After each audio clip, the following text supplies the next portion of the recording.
வணக்கம் வணக்கம். ஆளிலை பூவங்காயம் அழுதின பலமுண்டா சாலன வச்சிருந்தா தன்குடி என்றே வாழும் ஆதிபர் வந்து தேவி வந்திருப்பார் கோடா கோடி ஆளிலை குமாரா அங்க வந்திருப்பார் உண்டோ. இதற்கு என்ன விளக்கம்? ஓ தெரியாதா? என்னடா அலட்சியமாக பேசுகிறாய்? ஏரியா எம்எல்ஏ கூட இங்க மதிப்பு இல்லடா தம்பி. ஏரியா எம்எல்ஏ இந்த இங்க என்ன வேலை? வணக்கம் சாமி. நீ மட்டும் ஆச்சு எங்க அர்த்தம் தப்பா பண்ண போட்டு ஓடி கடன் வாங்கிக்கிறேன். கடன் வாங்கவில்லை சாமி. வணக்கம் சாமி. கடன் வாங்கினா அடிக்கலாமா? அப்பா ஆளிலே பூ அடிப்படியா அடி உடனே ஏன் சாமி நீ சொல்லுவேன்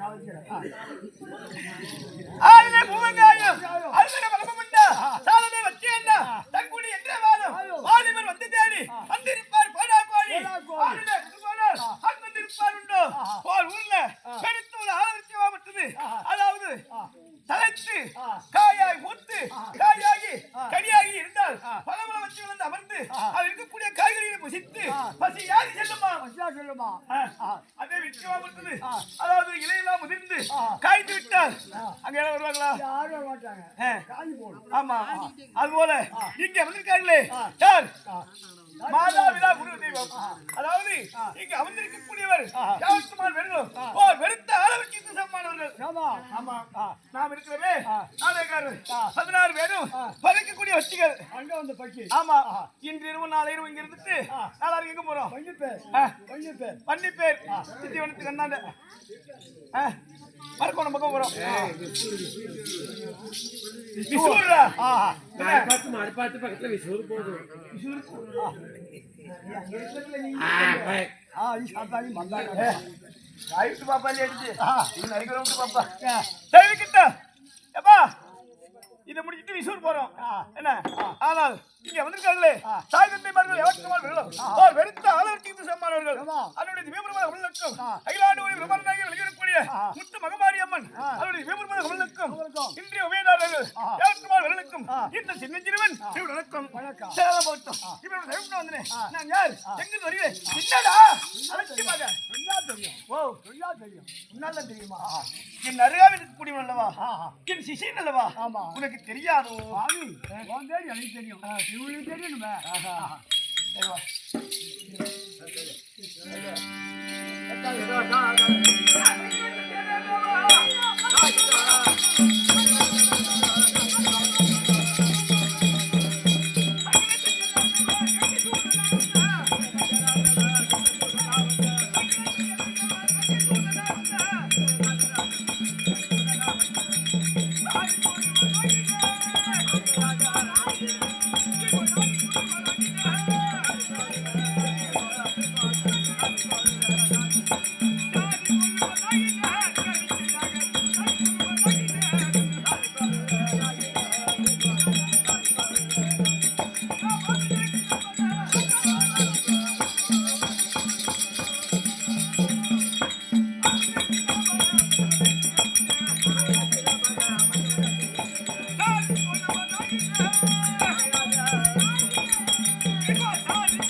சங்கரன் செஞ்சடை மேவும் கங்கை சுதரா வந்து சாரி குழுவதாகினே சாரி குழுவதாகினே ஆஹா பீஷ்மாச்சாரி அது மட்டும் தான் தெரியும் நான் யாருக்கு பிறந்தேன் எப்ப பிறந்தேன் அதாவது ஏகனகத்திலே தேவலோகத்திலே தேவர் சபைக்கூடியது தேவர் சபைக்கூடிய உடனே ரம்பை ஊர்வசி மேனகை சிவகங்கை என்று சொல்லக்கூடிய நடின மதன் நடினப்படுத்திக் கொண்டிருந்தார்கள் அந்த தருணத்திலே அதாவது பரமனும் கங்காபவனியும் அமர்ந்து நளினி நாட்டியத்தை கண்டுகளித்துக் கொண்டிருந்தார்கள் அப்பொழுது அதாவது வாயு தேவனாக மட்டும் அது மட்டுமல்ல தேவர்கள் எவற்றுமால் வருகளும் அமர்ந்து அந்த வரதநாட்டியத்தை கண்டுகளித்திருக்கும் பொழுது அதாவது வாயு பகவானாக மட்டுவர் வருகிற விஷயிலே கங்காதேவியினுடைய ஆடை அகழ்ந்தது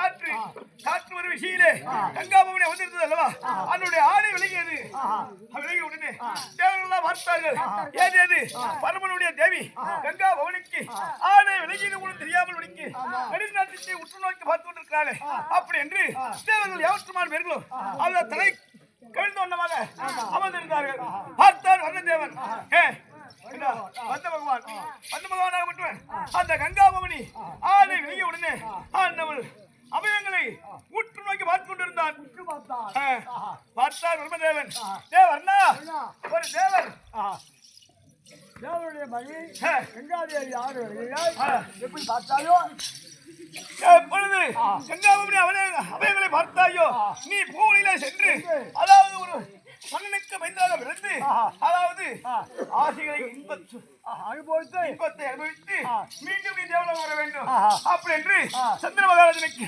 அதாவது கட்டளையிட்டார் வர்ண பகவானும் கட்டளையிட்டார் வர்ண பகவானும் கட்டளையிட்ட உடனே பார்த்தார் அர்த்தப்படியாக அம்மா கங்கா எப்பொழுது சபையிலே ஆடவர்கள் அமர்ந்திருக்கிறார்கள் அதாவது தன்னுடைய ஆடை விலகியது போல தெரியாமல் இந்த சபையிலே அமர்ந்திருந்தாயோ நீ பூ உலகிலே சென்று 8 குழந்தைகளை பெற்று அதாவது சந்தன மகாராஜனை மணந்து வர்ணதேவனை மணந்து நீ 8 பிள்ளையை பெற்று மீண்டும் நீ கைலாய வருவாய் அப்படி என்று கங்காபுரிக்கு சாபத்தை கொடுத்தார்கள் அதன் பிரகாரம் இந்நாள் விழுந்தேனே எனக்கு எப்படி என்றால் அதாவது 8 அஸ்தவர்கள் என்னது தேவவிரதன் இருந்து விருவாசம் வரை 8 அஸ்தவர்கள் நான் எப்படி பிறந்தோம் தெரியுமா எதனால் ஊழலுக்கு வந்தோம் தெரியுமா அதாவது ஒரு நாள் தினத்திலே தேவ விருந்து உண்டார்கள் தேவ விருந்து அப்பொழுது தேவ விருந்து அமிர்தம் தேவ அமிர்தத்தை உண்டுவிட்டு இதாஸ்தவம் சென்றோம் சென்ற உடனே என் தேவையாக மட்டும் பார்த்தால் சுவாமி இன்றைய தினம் ஏன் அன்னம் புசிக்கவில்லை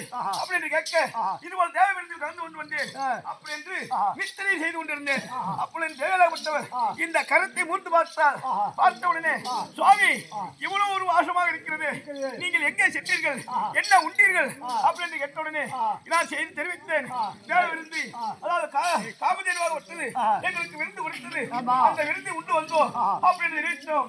பார்த்தால் என்னுடைய ஜெயலலிதா விட்டவர் சுவாமி எனக்கும் அந்த காமதேனு வேண்டும். அங்க இருக்கப்படாது. ஆஹா இனி நம்மளெல்லாம் இருக்க வேண்டும். அந்த காமதேனுவை களவாடி இங்கு வர வேண்டும் அப்படின்னு தெரிவித்தார். நான் பார்த்தேன் என் அண்ணன்மார்களை அழைத்துக் கொண்டு அங்க காமதேனு இருக்கும் இடத்துக்கு சென்று காமதேனை களவாட சென்றோம். அப்பொழுது காமதேனா விட்டது முட்டி கொண்டு எங்கே சென்றது என்றால் மனுஷன் இடத்துல சேர்த்தது. மனுஷன் இடத்துல சேர்த்த உடனே அதாவது நடுஞ்சாம வேலை பார்த்தார் வசிஷ்ட பகவான்.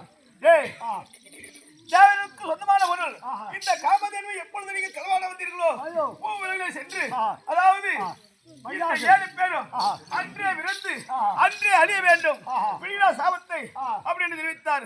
இந்த காமதேனுவை களவாடுவதற்கு முதல் கர்த்தாவாக இருந்த எனக்கு மட்டும் எப்பேற்பட்ட சாபம் கொடுத்தா தெரியுமா? டேய் பூவிலே சென்று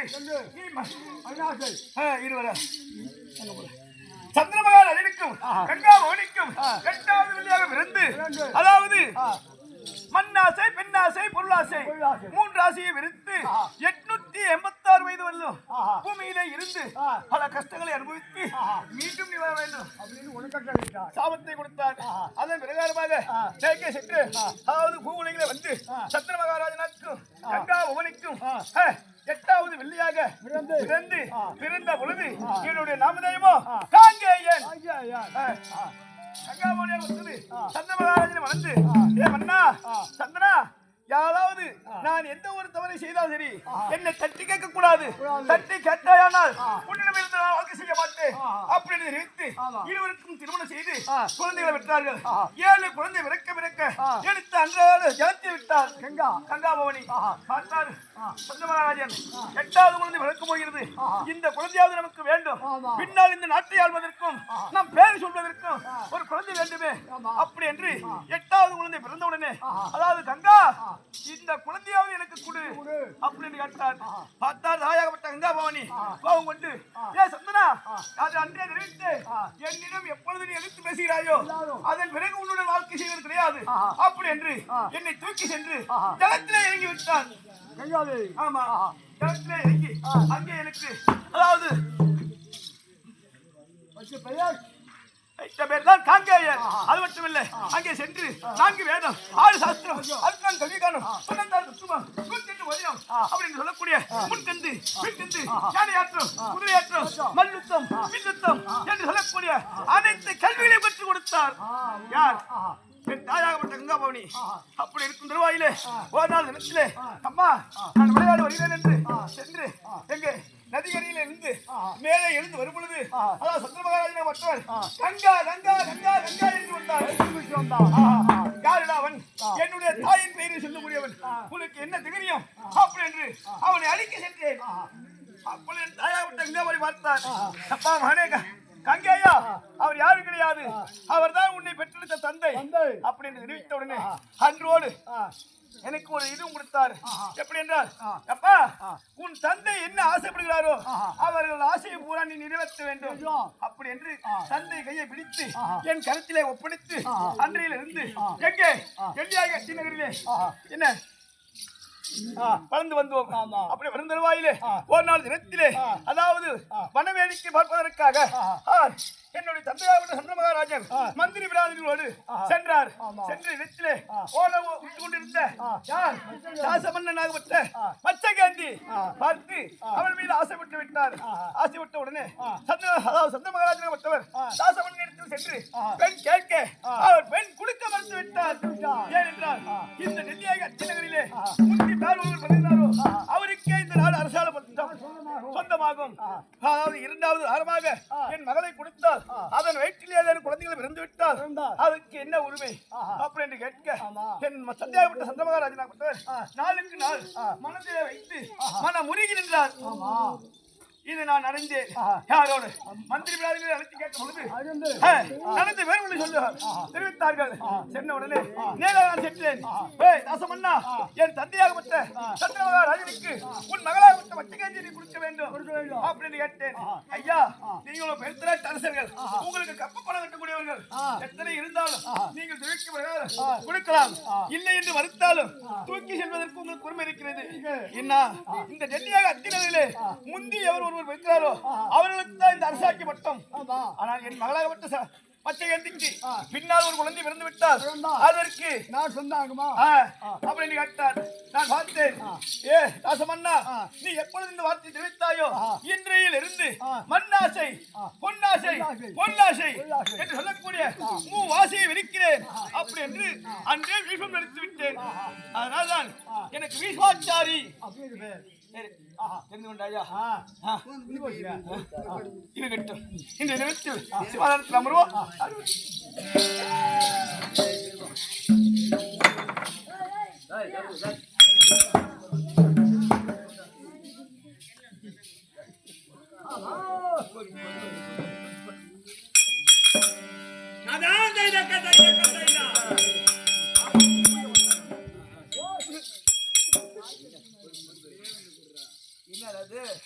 நிருபமா ஒன்னாயிரம் ரூபாய் பொடி எடுத்துட்டு வந்து நிருபங்கிறவன் சரி படிங்க.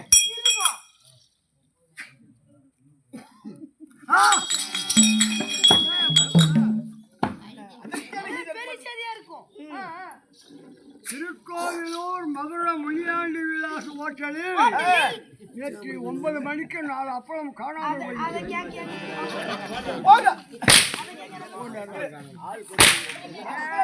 போய்விட்டது. அதை வந்து கண்டுபிடிச்சு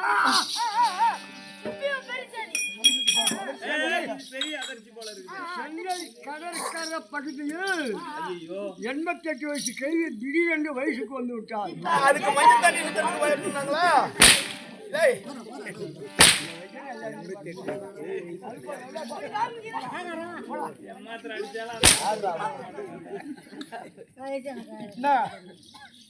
வயசானவங்க என்ன போட்டு அடிக்கிறீங்க? சப்புட்டா என்னடா சப்புட்டு? நீ அடிக்கல, நீ தாய்